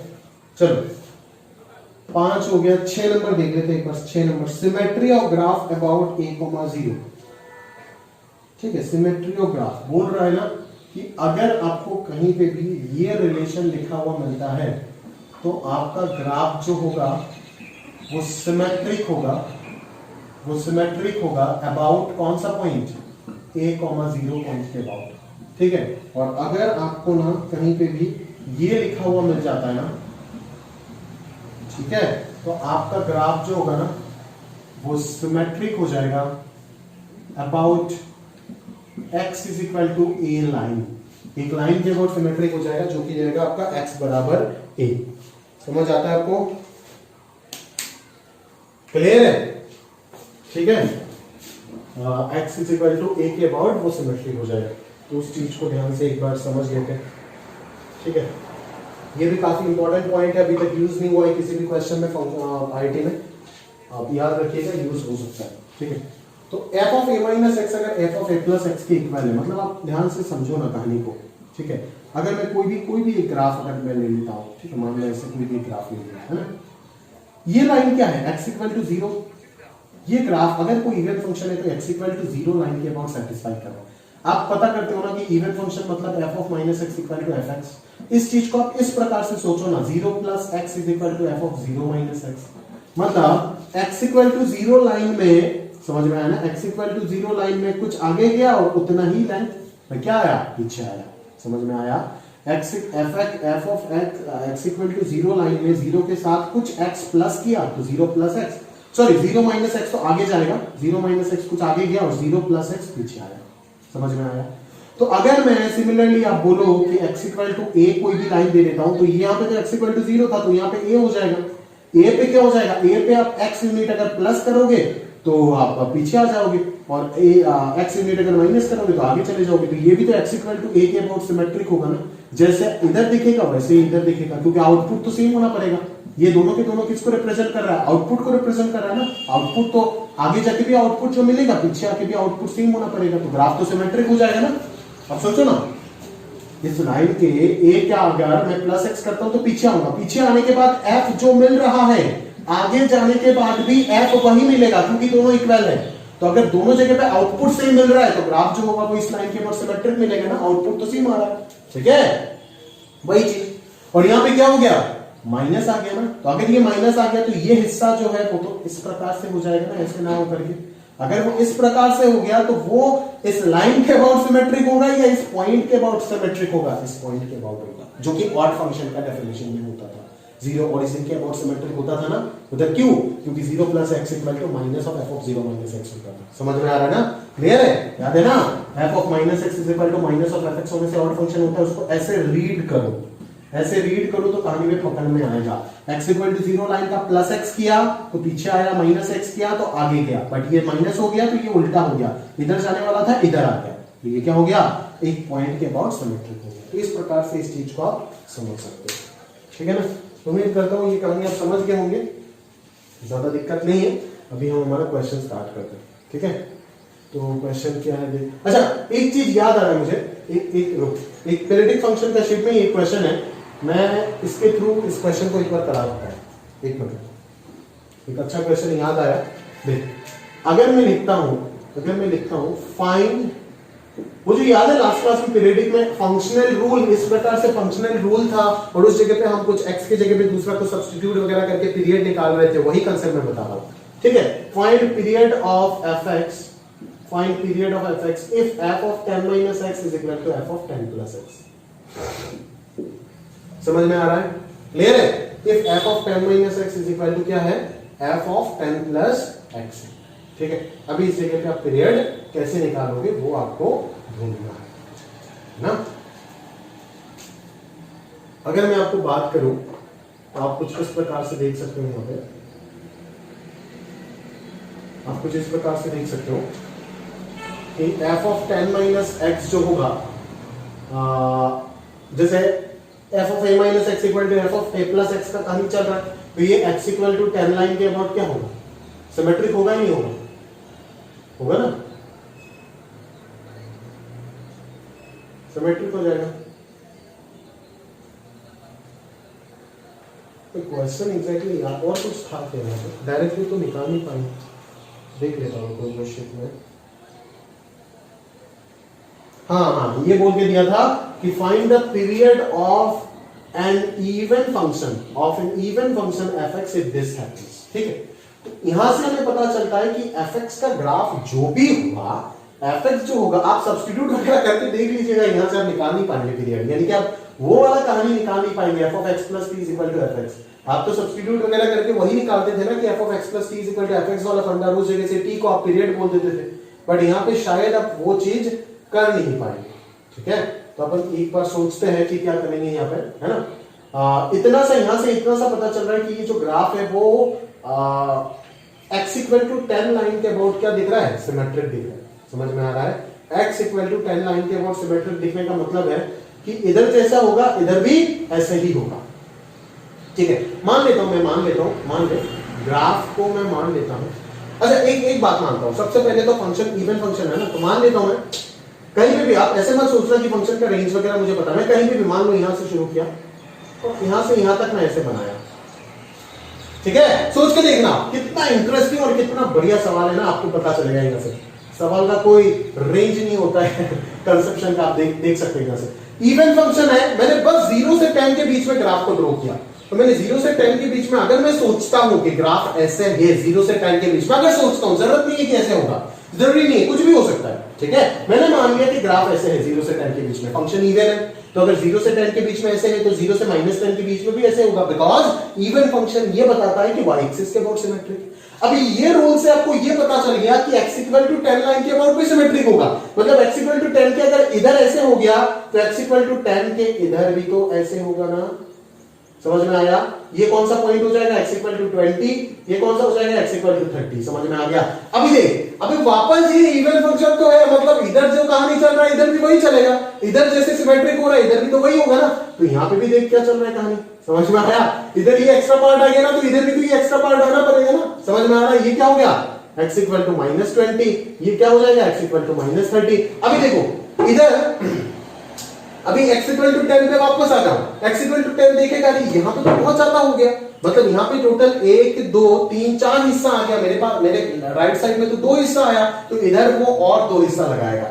फिर जैसे ही इधर बढ़ाएगा तो x इक्वल टू 0 वाला लाइन वापस गुस्सा करेगा और ये भी बोलेगा कि इधर तो मेरा इमेज वापस नहीं आया, ये भी लगाएगा, फिर x इक्वल टू 10 देखेगा, ये भी लगाएगा, मतलब यही चीज चलता जाएगा और पूरा ग्राफ जो है वो कुछ ऐसे ही बनता जाएगा। समझ में आ रहा है ना, पूरा इंफिनिटी तक ऐसे ही ग्राफ बनता जाएगा आपका। समझ में आ रहा है, ठीक है, तो उस चीज को हम इसका एप्लीकेशन बोल सकते हैं। ठीक है ना, कितना बड़ी एप्लीकेशन है, कितना खूबसूरत एप्लीकेशन यहाँ से पता चल रहा है। देखो f of a minus x equal to f of a plus x अगर हो गया तो x बराबर a लाइन के अबाउट सिमेट्रिसिटी मिल रहा है, और इवन फंक्शन होने की वजह से x बराबर 0 लाइन के अबाउट सिमेट्रिसिटी मिल रहा है। दोनों सिमेट्रिसिटी का कंसेप्ट से आपने पूरा ग्राफ का नेचर ही बता दिए कि ग्राफ होगा क्या। अगर ग्राफ का पूरा नेचर ही आपने बता दिए तो इतना सा तो आप ऑब्जर्व कर ही सकते हो ना भाई कि यही हिस्सा जो है वो वापस रिपीट हो रहा है, या फिर यही हिस्सा जो है वो वापस रिपीट होता रहता है। अगर ये हिस्सा या फिर ये हिस्सा वापस रिपीट होता है तो इस फंक्शन का जो पीरियड हो जाएगा वो कितना हो जाएगा, 10 + 10 20 हो जाएगा उसका फंडामेंटल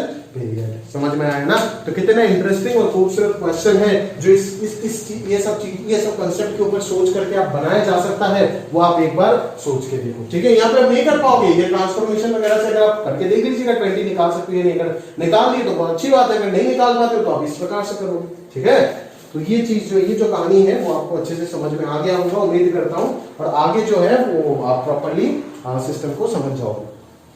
ठीक है, तो इसी के साथ साथ हमारा फंक्शनल इक्वेशन जो है उसका जो प्रॉपर थ्योरी वगैरह बात है वो हमने कर लिया। अभी कुछ क्वेश्चन हम देख लेते हैं और ज्यादातर मेजॉरिटी ऑफ द क्वेश्चन जो है वो अपन उसके थ्रू देखेंगे, है ना, यानी कि उसके थ्रू जो शीट जो डिस्कशन होगा तो उसके साथों साथ करेंगे। ठीक है, अभी मैं थोड़ा बहुत आपको आइडिया लगा देता हूँ कि फंक्शनल इक्वेशन का क्वेश्चन को अपन सॉल्व कैसे करेंगे। अगर वो आइडिया आपका लग जाता है तो शायद अभी आप इस चीज को कर लेंगे, है ना, शीट का जो क्वेश्चन है उसको कर लेंगे। देख लेते हैं पहला क्वेश्चन क्या है। पहला क्वेश्चन है मेरे पास, शीट से ले रहा हूं, if fx is a real valued function such that fx plus f of y is equal to f of x plus y dy for all x belongs to R. If f of 1 is equal to 2, find f of 3। समझ गए मेरी बात, f of 1 अगर 2 दिया हुआ है तो आपको क्या निकालना है, f of 3 निकालना है। ठीक है, तो किस प्रकार से निकालते सोचते हैं। आपने तो सर अभी अभी बोले कि f of x plus y equal to f x plus f of y अगर दिया हुआ है तो डायरेक्टली आप क्या मान लो, एफ एक्स को ए एक्स प्लस बी मान लो, अभी भी सिखाया था।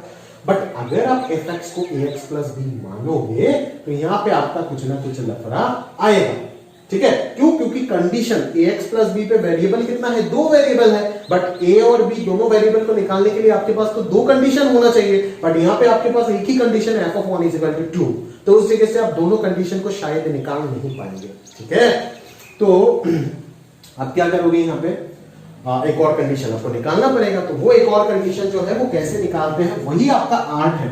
ये बेसिकली एक आर्ट है, फंक्शनल इक्वेशन, जिसका दिमाग जितना ज्यादा चलता है वो उतना ही जल्दी कर लेगा, दिख जाएगा उसको, ऑब्जर्व हो जाएगा। पूरा अगर बात करूं ना, इंटीग्रेशन का फील दिलाता है, समझ में आ रहा है ना, प्रैक्टिस वाला टॉपिक है, जितना सवाल लगाओगे इसके ऊपर उतना ही आपका दिमाग क्लियर करेगा, ठीक है। ओलंपियाड्स में काफी क्वेश्चन पूछे जाते हैं फंक्शनल इक्वेशन के ऊपर, समझ में आ रहा है ना। और f x plus f of y equal to f of x plus y अगर होता है तो हम क्या कर देते हैं, for all x comma y, x comma y belongs to real के लिए ये रिलेशन जो है वो ट्रू है, तो हम क्यों ना एक्स और वाई दोनों का वैल्यू क्या डाल देते हैं, 0 डाल देते हैं, समझ में आ रहा है। अगर एक्स और वाई दोनों का वैल्यू 0 डाल देते तो ये क्या हो जाएगा, देख f0 हो जाएगा, ये क्या हो जाएगा, f0 हो जाएगा, और ये f of 0 plus 0 क्या हो जाएगा, f0 हो जाएगा, यानी कि ये हो जाएगा आपका 2 times of f0 is equal to f0, तो यहां से f0 का वैल्यू क्या मिल जाएगा, 0। ये लो एक और कंडीशन आपने निकाल दी ना, जरूरत है ना आपका इस कंडीशन का, तो निकाल दिया आप इस कंडीशन को, समझ में आ रहा है, क्लियर है। तो अभी आप क्या कर सकते हो, अभी आप दोनों तरीके से क्वेश्चन को सॉल्व कर सकते हो। किस प्रकार से, या तो आप f(x) को ax प्लस b मान लो, मान के आप ये बोलोगे कि f0 का वैल्यू 0 हमने ढूंढ लिया, तो f0 क्या आएगा, a into 0, that is b का वैल्यू 0 हो जाएगा। तो और f1 का वैल्यू 2 है, f1 क्या आ जाएगा, 2 into a प्लस b का वैल्यू क्या आ जाएगा, 2 आ जाएगा। तो b का वैल्यू यहाँ पे क्या है, 0 है, तो 2a का वैल्यू क्या हो जाएगा, 2, तो a का वैल्यू क्या हो जाएगा, 1 हो जाएगा, ठीक है। तो a और b आपको मिल गया ना, तो fx जो आ जाएगा वो क्या आ जाएगा, 1 into x plus 0, that is x हो जाएगा। तो f of 3 का वैल्यू कितना आ जाएगा, 3। इस प्रकार से आप कर सकते हो। और अदरवाइज कोई बोलेगा इतना कुछ करने का क्या जरूरत है, मैं तो डायरेक्टली कर लेता हूं, मैं बोलूंगा कर सकता है ना डायरेक्टली, क्यों नहीं कर पाएगा। x और y दोनों का वैल्यू 1 डाल दे, यहाँ पे डाल देना 1, तो RHS में कितना आ जाएगा, f of 1 plus 1, और LHS में आ जाएगा f1 plus f of 1, समझ में आ रहा है। f0 निकालने का भी जरूरत नहीं है, डायरेक्टली हो जाएगा। यहाँ पे कितना आ जाएगा, f of 2 is equal to 2 of f of 1, समझ में आ रहा है, 2 of f of 1 तो 2 दिया हुआ है, तो ये हो जाएगा 4, ठीक है। और फिर अगले बार आप x का वैल्यू 2 डाल दो और y का वैल्यू क्या डाल दो, 1 डाल दो, तो यहाँ पे मिल जाएगा f3, ये देखो ना 1 plus 2 कितना आ जाएगा, f3, और ये हो जाएगा f of 1 plus f of 2, f of 1 plus f of 2, ठीक है। तो f of 1 कितना मिल रहा है आपको, ये तो गड़बड़ हो गया भाई, कहानी f of 1 तो मिल रहा है 2 और f2 मिल रहा है आपका 4, तो ये आंसर 6 आने वाला है। पर 6 क्यों नहीं आ रहा है, यहाँ पे हमारा क्या तकलीफ है, आंसर तो बराबर आना चाहिए ना भाई, तो कुछ गड़बड़ तो नहीं की है ना हमने। f0 0 है तो b का वैल्यू 0 होगा, f1 का वैल्यू 2 है, तो 2 इंटू सॉरी ये तो 1 होगा ना, f1 तो 1 इंटू a प्लस b होगा, तो a का वैल्यू कितना आ जाएगा, 2 आ जाएगा, a का वैल्यू 2 है, तो ये 2x plus 0 that is 2x, तो आंसर कितना 6 आ गया। तो f of 3 कितना आ गया, 6 आ गया। डायरेक्टली आप इस प्रकार से इटरेशन प्रोसेस यानी कि x y का वैल्यू पुट कर करके आप अपने मर्जी से पुट कर सकते हो, because for all x y belongs to real के लिए ये इक्वेशन जो है वो ट्रू है, वो करेक्ट है, बिल्कुल समझ में आ रहा है ना। इसीलिए आप x और y का वैल्यू कुछ भी यहाँ पे डाल सकते हैं, ठीक है। तो इस प्रकार से आगे आप x और y का कोई भी वैल्यू पुट करके इटरेशन प्रोसेस को यूज करते हुए इस चीज को कंटिन्यू करके fx का जो वैल्यू है वो आप निकाल सकते हैं, ठीक है। तो हम आगे देख लेते हैं और कुछ क्वेश्चंस, है ना, और डीप में समझ जाएंगे फंक्शनल इक्वेशन को। चलो ये हो गया आपका एक क्वेश्चन।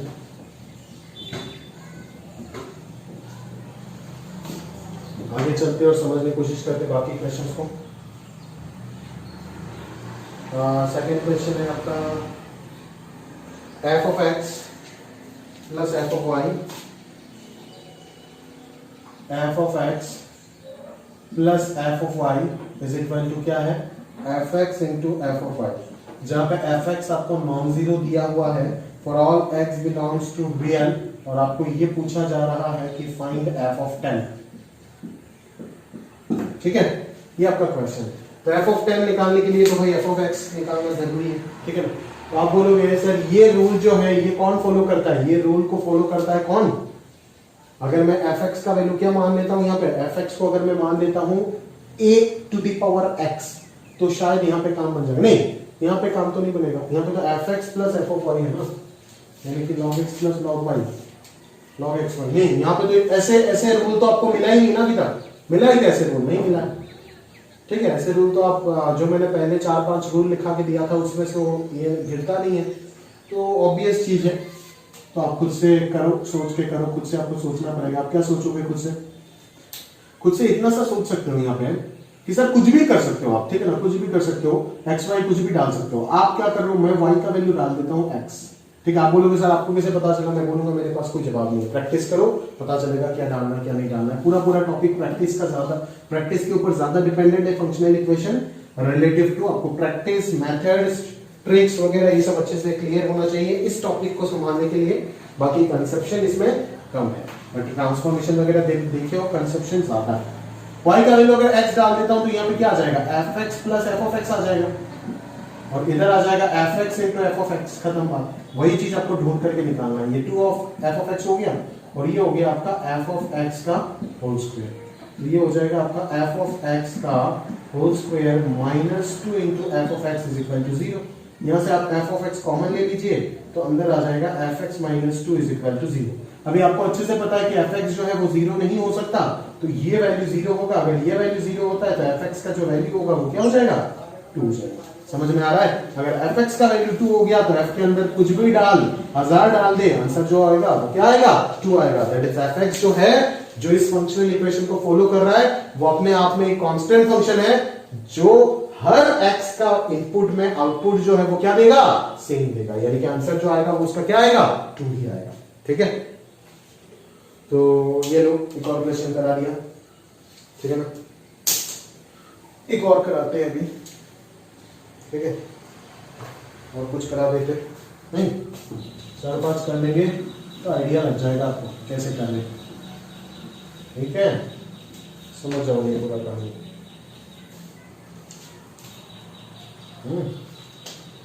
देखो और देखो, fx to the power y plus fy to the power x is equal to क्या, 2 इंटू f ऑफ xy। ठीक है, पूछा जा रहा है if f of 1 is equal to 2 then find f of x। मैं तो बोलूंगा कुछ मत करो, f ऑफ 1 का वैल्यू दिया हुआ है ना, तो y1 डाल दो ना, काम खत्म।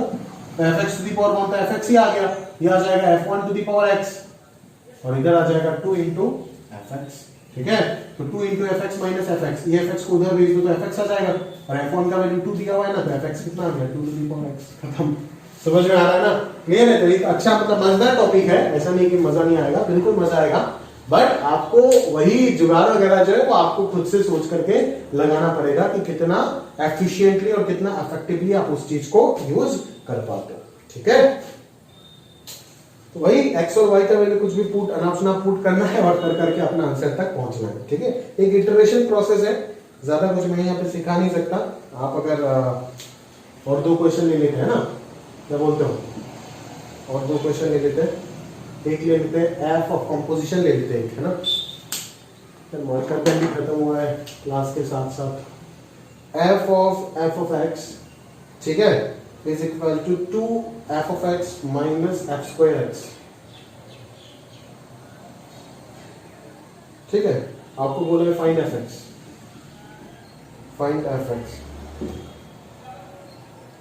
ठीक है, वही यहां पे बोल के दिया x and f x both are in domain of f x.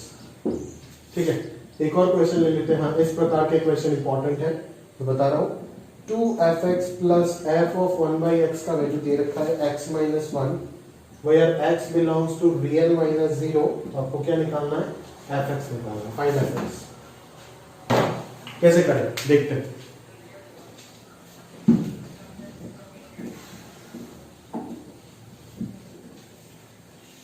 चलो सोचते हैं, सबसे पहले इस क्वेश्चन पे सोचते हैं। कॉम्पोजिशन तो लग रहा है, बट अगर आप एक काम करते हो यहाँ पे एक झटके में आंसर आ जाएगा। देखो आप क्या करो ना, आपको f of x is equal to 2f(x minus f of x, f square x का मतलब क्या है, f of x whole square दिया है, आप fx को t डाल दो ना, तो ft कितना आ गया 2t माइनस t स्क्वायर, खत्म ना। तो ft अगर ये मिल गया तो fx क्या हो जाएगा 2x minus x square, x belongs to r, domain r, हो गया ना कहानी, समझ में आ रहा है। तो इस प्रकार से आपको जुगाड़ लगा करके इस चीज को सॉल्व करना है, ठीक है। जितना ज्यादा प्रैक्टिस करोगे इस टॉपिक में उतना आप कंफर्टेबल जोन में होंगे, ठीक है। चलो अगला इक्वेशन जो है उसको देख लेते हैं। उस प्रकार के क्वेश्चन को करने के लिए ना हमें थोड़ा बहुत मेहनत करना होगा। क्या मेहनत करना होगा मैं आपको बताता हूँ। जैसे आप बोलोगे सर हमें तो कुछ कुछ याद आ रहा है कि fx plus f of 1/x equal to fx into 1/f of 1/x अगर दिया हुआ था तो आपने कुछ सिखाए थे। मैं बोलूंगा हाँ सिखाया था तो था, बट इस जगह पे तो वो कहानी रिपीट नहीं हो रहा है ना, थोड़ी ना बोल रहा है यहाँ पे fx plus f of 1/x equal to fx into f of 1/x, नहीं, ऐसा कुछ यहाँ पे नहीं दिख रहा है। अगर ऐसा कुछ भी यहाँ पे नहीं दिखता है तो आपको कैसे करना पड़ेगा, क्वेश्चन को देखते हैं। आपको fx निकालना है ना, तो आपको इस चीज को क्या करना पड़ेगा, एलिमिनेट करना पड़ेगा, भगाना पड़ेगा, हटाना पड़ेगा। इस चीज को हटाओ।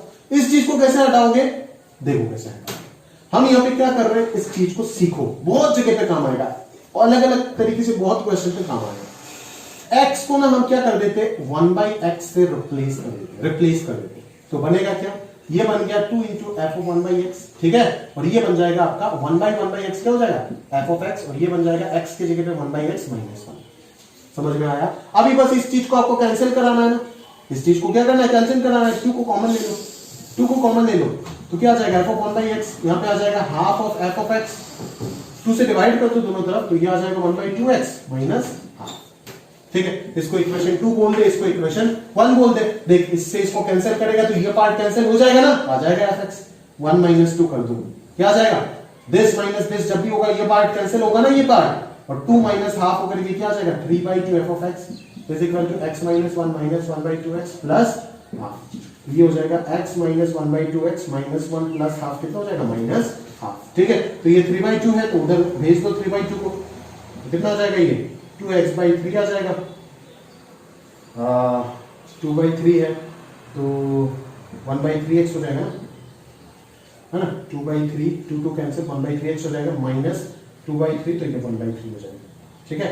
तो इस प्रकार से आपका जो आंसर आ गया वो कितना आ गया, 3 एलसीएम चला गया, 2x माइनस 1 ऊपर आ गया, माइनस 1/3x आ गया, वापस 3x एलसीएम चला गया, ये हो गया आपका 2x square minus x minus 1, ठीक है। fx जो होगा वो कितना आ गया 2x square minus x minus 1 divided by 3x, 1/x था इसीलिए r माइनस 0 लिखा था, और इस फंक्शन का जो डोमेन होगा वो भी आपका r माइनस 0 ही होगा। समझ में आया ना, बिकॉज डिनोमिनेटर में 0 नहीं आ सकता। तो समझ गए ना, ये मेथड जो है, ये जो अलग अलग टाइप के मेथड बता रहा हूँ फंक्शनल इक्वेशन को सोचने के लिए, वही आपका काम आएगा, ठीक है। यहाँ पे देखो हमने सोचे कि fx आपको चाहिए तो f ऑफ 1/x को हटाओ, काम से यहाँ से हटाओ, तो f ऑफ 1/x को तभी हटा सकते हैं जब इसको एलिमिनेट करेंगे, यानी कि x की जगह पे 1/x निकाल करके एक और रिलेशन निकाल दिए जहां से हम इजीली इन दोनों को सॉल्व करके f ऑफ 1/x को एलिमिनेट कर सकते हैं, ठीक है ना। तो ये हो गया कुछ फंक्शनल इक्वेशन का, मैंने 5-6 क्वेश्चन आपको करा दिया, पूरा थ्योरी कवर किया, सब कुछ हो गया, ठीक है ना। इसी के साथ साथ आज हमारा जो फंक्शन चैप्टर है, जो पार्ट 1 को तो हमने क्लास 11th में पढ़े थे, और पार्ट 2 जो है वो लगभग हम कितना 16 लेक्चर लगा ना, पार्ट 2 पार्ट 3 कवर करने में, हाँ 14 तो हो गया था, और आज लेक्चर 8 का पार्ट 1 2, ठीक है। तो 16 लेक्चर में हमने ये कवर कर दिए, पूरा 16 से 18 घंटा लगा होगा कवर कर दिए, ठीक है। तो अगर मैं देखूं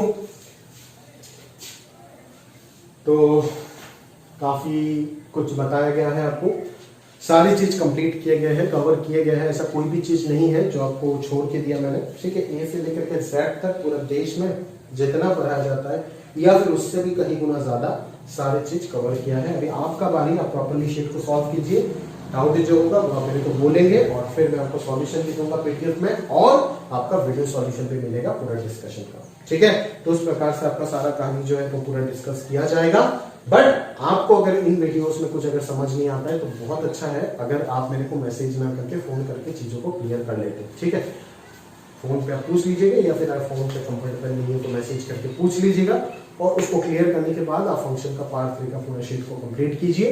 वो बोर्ड के लिए बिल्कुल भी नहीं है, वो कंप्लीटली हमारे जेईई एडवांस के लिए है, ठीक है, और कॉम्पिटिटिव एग्जाम्स के पॉइंट ऑफ व्यू से है, ठीक है। तो उस चीज को आप कंप्लीट कीजिए, फिर हम हमारा अगला चैप्टर जो है रिलेशन, उस पे जाएंगे। रिलेशन के बाद इनवर्स ट्रिग्नोमेट्रिक फंक्शन पे जाएंगे, फिर बाइनरी फंक्शन वगैरह होगा, है ना। उसके बाद ही जैसे 17 मई के बाद अगर लॉकडाउन कंटिन्यू होता है तो वापस हमारा लिमिट स्टार्ट हो जाएगा 18 मई से। और कैलकुलस का पहला फंक्शन वगैरह तो कैलकुलस ही है ना। और मेन जो बुक के हिसाब से अगर मैं देखूं तो लिमिट शुरू होगा। अदरवाइज अगर क्लास शुरू हो जाता है ऑफलाइन क्लासेस 17 मई के बाद, तब तो ऑफलाइन क्लास में अपन स्टार्ट करेंगे लिमिट, ठीक है ना। तो मुद्दे का बात है कि समय सिलेबस पूरा समय पे चल रहा है, ठीक है, और सही सब कुछ चल रहा है। आपको पढ़ने का बात है, पढ़ो अच्छे से, जो भी डाउट होता है पूछते रहो और देखते हैं आगे क्या आता है, ठीक है। आज के लिए